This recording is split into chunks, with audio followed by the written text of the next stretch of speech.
Hello guys. So మనమైతే వచ్చేసాం తెలుసు కదా రివ్యూ.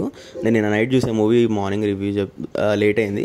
సో కథ ఏం లేదు, ఒక మనిషి తన ఎక్స్ గర్ల్ ఫ్రెండ్ తన ప్రజెంట్ వైఫ్ మధ్యలో ఎలా నలిగిపోయాడు అనేదే స్టోరీ.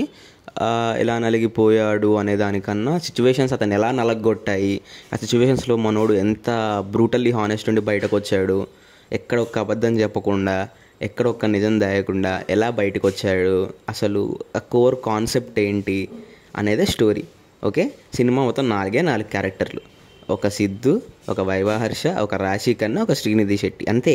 ఆ 4 క్యారెక్టర్ చుట్టూ తిరుగుతుంది ఇదే స్టోరీ.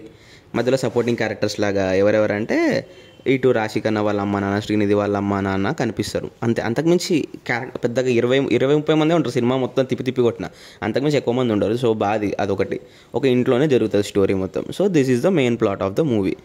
సో లైక్ ఇంతకంటే ఎక్కువ చెప్తే స్పాయిలర్ అయిపోతుంది. సో సినిమా బాగుందా అని చెప్తే, if you root with the Siddhu character మీకు పిచ్చిగా ఎక్కుతుంది. If you can't root with the Siddhu character, introvert సైకోలాగా బిహేవ్ చేస్తున్న బుర్రున్నోడు అసలు ఎవడైనా ఇట్లా చేస్తాడా అని అంటాడు.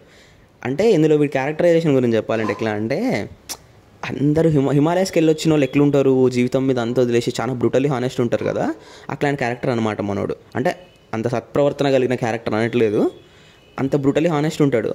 అబద్ధాలు చెప్పడం, అట్లా నిజాలు తేయడం లాంటి ఏం ప్లాన్లు ఉండవు, చాలా బ్రూటల్లీ హానెస్ట్ ఉంటాడు. ఒక గొడవ అవుతుంటుంది, ఒక గాజు సీసా కింద గడేసి కొడతారు, అందరూ ఆ గొడవని అది వేసి కొట్టినాక అందుగా అరుచుకుంటుంటారు కదా, మనోడు ఏం చేయడు, పోయి మంచిగా గాజు పెంకులు మొత్తం ఏరి ఒక డస్ట్బిన్లో పెట్టి పడేస్తాడు, ఎవరికైనా గుచ్చుకుంటుంది కదా అని. అంత బ్రూటల్లీ హానెస్ట్ ఉంటాడు మన హీరో. సో దీన్ని బట్టి మీకు హీరో క్యారెక్టరైజేషన్ అర్థమవ్వచ్చు. ఈవెన్ హీరోయిన్స్ క్యారెక్టరైజేషన్ కూడా బాగుంది, అండ్ దాన్ని నేను ఎక్స్ప్లెయిన్ చేయలేకపోతున్నాను, ఎందుకంటే ఎక్స్ప్లెయిన్ చేస్తే మీకు స్పాయిలర్ అయిపోతుంది.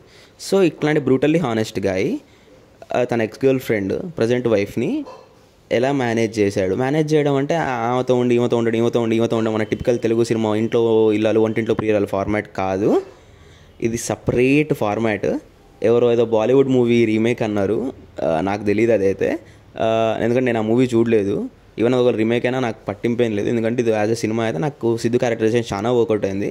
బికాస్ చాలా రోజుల తర్వాత ఒక తెలుగులో ఒక మూవీలో హీరో క్యారెక్టర్ ఇలా ఉండాలి, ఇలా స్టార్ట్ అవుద్ది, ఇలా ఎండ్ అవుద్ది, ఇలా మాట్లాడతాడు, ఇలా చేస్తాడని పెన్ను పేపర్ పెట్టి మంచిగా రాసుకున్నారు. ఆఫ్టర్ లక్కీ భాస్కర్కి చెప్పినంత సాలిడ్గా వెళ్ళండి, ఉరుక్కుంటూ వెళ్ళండి అని చెప్పలేకపోతున్నాను, ఎందుకంటే కొన్నిసార్లు మనోడు పర్ఫార్మెన్స్కి అసలు వీడు అసలు గ్రే కాదు, వీడు ఒక సైకోపత్ అనిపిస్తుంది మనకు.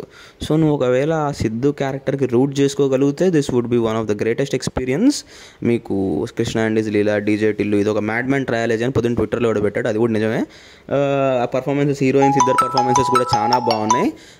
ఇంకా మీకు ఇంకేం చెప్పాలి మూవీ గురించి అంటే, మ్యూజిక్ అయితే సాంగ్స్ బాగున్నాయి, మిక్సింగ్ వాజ్ రియల్లీ లౌడ్, నచ్చలేదు నాకు, చిరాకు వచ్చేసింది. విజువల్స్ చాలా బాగున్నాయి, కాస్ట్యూమ్ డిజైనింగ్ బాగుంది, అండ్ ఇంటి లోపలనే అయిపోద్ది కాబట్టి అస్థెటిక్స్ కూడా బాగానే ఉన్నాయి, ఇష్యూ అయితే ఏం లేదు. సో పేసింగ్ సెకండ్ హాఫ్లో కొంచెం ల్యాగ్ ఉందని అందరూ అంటారు, కానీ ఐ నెవర్ ఫెల్ట్ దట్. మధ్యలో ఒక బ్రేకప్ సాంగ్ వస్తుంది కానీ అదొకటి నాకు కొంచెం ఆడనిపించింది, అరే ఎందుకురా మధ్యలో పెట్టినావు ఇది అని. And cinema goes out in like 2 hours 12 minutes, అంతే చిన్న సినిమా, టకటక అయిపోద్ది. సో కృష్ణ అండ్ ఇస్ లీలా ఇక్కడ కూడా సేమ్ సిచ్యువేషన్ వస్తుంది, నేను పిచ్చిగా నవ్వుకున్నా బికాస్ నేను ఆ మూవీ చూసా కాబట్టి.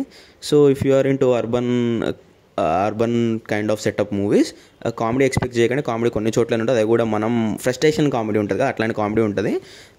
రెగ్యులర్ జోక్స్ అది ఇది పేలి అట్లాంటి కామెడీ అయితే ఉండదు.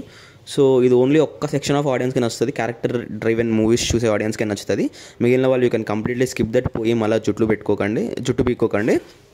మీకు ఒకవేళ క్యారెక్టర్ డ్రివెన్ మూవీస్ ఇష్టం ఉండి అట్లాంటి క్యారెక్టరైజేషన్కి రూట్ అవుతే మాత్రం పిచ్చి నచ్చదు, రూట్ అవ్వకపోతే నచ్చదు, సింపుల్ లాజిక్ ఇది అంతే. సో అందుకే నేను అంత పర్ఫెక్ట్ కూడా చెప్పలేకపోతున్నా, కళ్ళు మూసుకొని వెళ్ళిపోండి అని. Like I don't know what money this makes. Like ఎట్లా అంటే, ఇన్ని సంవత్సరాల తర్వాత కృష్ణ అండ్ ఇస్ లీలా గురించి మాట్లాడుకుంటారు కదా, అరే చాలా బాగుండే అసలు, one of the honest movie in Telugu అది ఇది అంటారు కదా, అట్లా దీని గురించి కూడా కొన్ని సంవత్సరాల తర్వాత మాట్లాడుకుంటారు, దట్స్ ఫర్ ష్యూర్. అంతకుమించి ఇప్పుడు ఎంత మనీ కలెక్ట్ చేసే బ్రేక్ ఈవెన్ అయిద్దా లేదా అని నాకు తెలియదు, కానీ it would become one of the most talked movie once it goes into OTT or after 10 years or 5 years, that's for sure. So that's the review guys. సో మీకు ఒకవేళ ఇట్లాంటి క్యారెక్టర్ డ్రివెన్ మూవీస్ చూడడానికి ఇష్టమైతే మాత్రం కళ్ళు మూసుకొని వెళ్ళిపోండి. ఇప్పుడైతే కళ్ళు తెరిచా నాకు లైక్, షేర్, సబ్స్క్రైబ్ అయితే చేయండి, ఓకేనా? Thank you.